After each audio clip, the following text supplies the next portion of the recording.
صحابہ کاف رسول خدا نے جب اعلان کر دیا اور امیر المومنین نے رسول خدا صلی اللہ علیہ وآلہ وسلم کی نبوت کا ساتھ دینے کا اعلان بھی کر دیا تو پیغام رسول خدا اللہ کا پیغام پہنچاتے تھے، لوگوں پہ اثر ہوتا تھا۔ تو تین کافر، ایک کا نام تھا نضر بن حارث، ایک کا نام تھا عقبہ بن ابی معیط اور ایک کا نام تھا عاص بن وائل۔ جب انہوں نے دیکھا کہ مکہ کے اندر لوگ بت چھوڑ رہے ہیں اور محمد کے پیغام کی طرف جا رہے ہیں تو انہوں نے کہا کوئی ایسا کام کیا جائے کہ جس کی وجہ سے یہ لوگ مصطفیٰ سے بدظن ہو جائیں اور ہم کامیاب ہو جائیں، لوگ بت نہ چھوڑیں۔ یہ چلے گئے یہودی علماء کے پاس۔ وہ جو یہودی تھے وہ عالم تو تھے، تورات کے بھی تھے، زبور کے بھی تھے، انجیل کے بھی تھے۔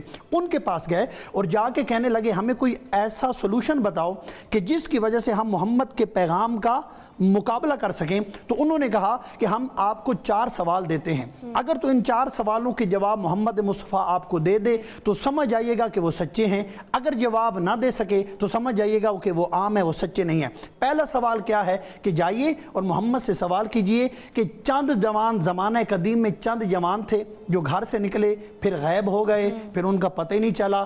پہلے تو ان سے یہ پوچھئے وہ جوان کون تھے، ان کے ساتھ اور کون تھا اور وہ کہاں پہ جا کے گم ہو گئے۔ دوسرا سوال کہ حضرت موسیٰ کو اللہ نے کس کے پاس تعلیم حاصل کرنے کے لیے بھیجا تھا۔ تیسرا سوال ذوالقرنین کون ہے۔ اگر تو ان 3 سوالوں کے جواب دے دے، اور انہوں نے وہ جواب لکھ کے بھی دیے کہ اگر اس کے سوالوں کے جواب ان جوابوں کے مطابق جو ہم نے لکھ کے دیے تو وہ سچا ہے۔ اور چوتھا سوال ہے کہ قیامت کب آئے گی، اگر قیامت کا جواب بھی وہ دے دے تو سمجھ جانا کہ وہ سچا نہیں، کیونکہ قیامت کا علم سوائے خدا کے کسی کو ہے ہی نہیں، جب اللہ چاہے گا قیامت آئے گی۔ یہ 4 سوال لے کے بڑی خوشی خوشی پیغمبر کے پاس آئے اور جناب ابو طالب کے ساتھ ان کا سامنا ہوا۔ جناب ابو طالب کو انہوں نے کہا کہ اے ابو طالب ہم تیرے بھتیجے محمد سے چند سوال کرنا چاہتے ہیں۔ تو جناب ابو طالب نے کہا چند سوال نہ کرو، جتنے چاہو کرو، میرا بھتیجا تمہیں ہر سوال کا جواب دے گا۔ یہ 4 سوال لے کے باہرگاہ رسالت میں چلے گئے، انہوں نے یہ 4 سوال دہرائے۔ پیغمبر نے فوراً جواب نہیں دیا، پیغمبر نے کہا اس کا جواب میں کل دوں گا۔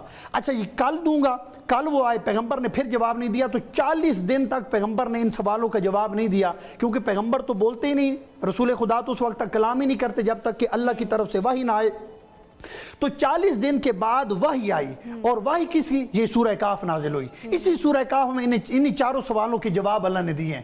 ہاں جی، اب جب یہ وحی آئی تو اب پیغمبر نے ان کو جواب دیا۔ تو امام جعفر صادق علیہ السلام کے پاس ایک شخص آیا اور آ کے کہنے لگا کہ اے امام بتائیے وہ جو سوال تھے اور امام رسول خدا نے 40 دن کے بعد سورہ کاف نازل ہونے کے بعد اس کے جواب دیے تھے، ذرا وہ ہمیں بتائیے تو صحیح۔ تو امام جعفر صادق نے رسول خدا کی اس حدیث کو نقل کیا کہ جب وہ آئے اور آ کے کہا کہ یا رسول اللہ وہ چند افراد کون تھے کہ جو جوان کون تھے زمانے قدیم میں جو نکلے اور گم ہو گئے، اور ان کے ساتھ اور کون تھا؟ تو پیغمبر نے فرمایا تھا وہ اصحاب کاف تھے۔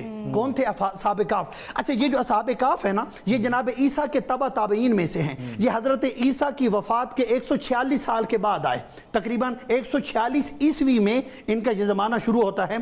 ترکی کا علاقہ علماء مفسرین نے لکھا ہے، اس کا علاقہ کا نام ہے تراہان نامی علاقے میں ایک پہاڑی ہے، اس کے اندر وہ غار ہے، اس غار میں وہ جا کے رہے۔ اچھا یہ جو جوان تھے نا یہ توحید پرست ہو گئے، یہ اللہ کو ایک مانتے تھے، اللہ کے علاوہ کسی کی عبادت نہیں کرتے۔ اس کا مطلب یہ ہوا کہ جوان کو سب سے پہلے تو یہ ملحد نہیں ہونا چاہیے، توحید پرست ہونا چاہیے۔ آج کل جو جوانوں میں سب سے بڑی بیماری ہے وہ اللہ کے انکار کیا، کنفیوژن ہے کہ اللہ ہے اللہ نہیں ہے۔ بھائی اللہ ہے۔ امام جعفر صادق سے پوچھا گیا کہ اللہ ہے، اس کی دلیل فرمایا تم ہو، تمہارا ہونا دلیل ہے کہ اللہ ہے، اگر تم نہ ہوتے تو پھر اللہ نہ ہوتا۔ تو جوان سب سے پہلے تو توحید پہ مشوش نہ ہو، تشکیک کا شکار نہ ہو، توحید پہ مصمم ارادہ کرے۔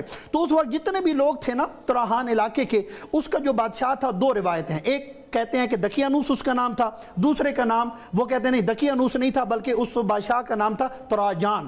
یہ اپنا یہ رومن امپائر کے ماتحت ہوتا تھا، رومیوں کی ماتحت یہ پوری سلطنت آتی تھی۔ تو وہ پوجا کرتے تھے بتوں کو، جب بتوں کو پوجا کرتے تھے ان میں سے یہ چند جوان تھے کہ جو بتوں کا انکار کرتے تھے، وہ کہتے تھے عقل نہیں مانتی کہ ہم ان بتوں کی پوجا کریں۔ تو وہ چند جوان جو تھے وہ بتوں کی پوجا نہیں کرتے تھے، اللہ کو ایک مانتے تھے۔ اچھا یہ جو چند جوان تھے نا یہ کوئی عام غریب غربا نہیں تھے، یہ ایلیٹ کلاس تھی۔ اس وقت کی جو ایلیٹ کلاس تھی نا ان ایلیٹ کلاس کے بچے تھے، یعنی ہائی کلاس کے بچے تھے، اور ان کے اوپر کیا ہو گیا، اللہ کی محبت ان کے دلوں میں پیدا ہو گئی۔ اچھا جب پتہ چلا نا تراجان نامی بادشاہ کو کہ چند لوگ ہیں جو بتوں کو چھوڑ کے ایک وحدہ لا شریک کی عبادت میں مشغول ہیں، تو اس نے اپنے دربار میں ان جوانوں کو بلایا اور بلا کے کہا کہ ہم نے سنا ہے کہ تم بتوں کی پوجا نہیں کرتے، تم ایک خدا کی پوجا کرتے ہو۔ ہاں، انہوں نے کہا بالکل۔ انہوں نے کہا تم بتوں کی پوجا کرو۔ تو جوانوں نے کہا دلیل دیجئے۔ کس دلیل پر؟ تو تراجان نامی بادشاہ انہیں دلیل نہیں دے سکا، انہیں قائل نہیں کر سکا، یہ چلے گئے۔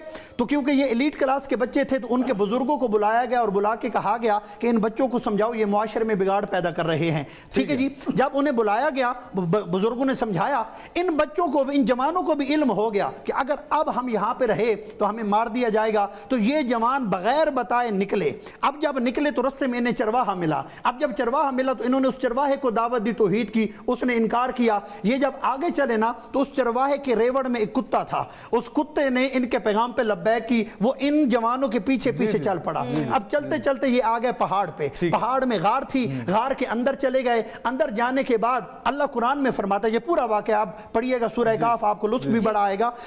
یہ جوان پہاڑ کے اندر چلے گئے اور جو کتا تھا نا وہ پہاڑ کے دروازے، اس گھار کے دروازے پہ بیٹھ گیا اور وہ بھی بت بن گیا۔ کیوں؟ کیونکہ جو بھی ان جوانوں کو نقصان پہنچانے آئے وہ کتے کی ہیبت سے ڈر کے پیچھے چلا جائے، تو وہ بھی وہاں پہ بیٹھ گیا تاکہ ان کے آنے والوں کے دل پہ ڈر ہو، تاکہ وہ اندر نہ جا سکیں۔ اب جب یہ اندر گئے تو جوانوں نے دعا کی کہ یا اللہ ہمیں سکون عطا فرما، تو اللہ نے فرمایا پھر ہم نے انہیں نیند عطا کر دی۔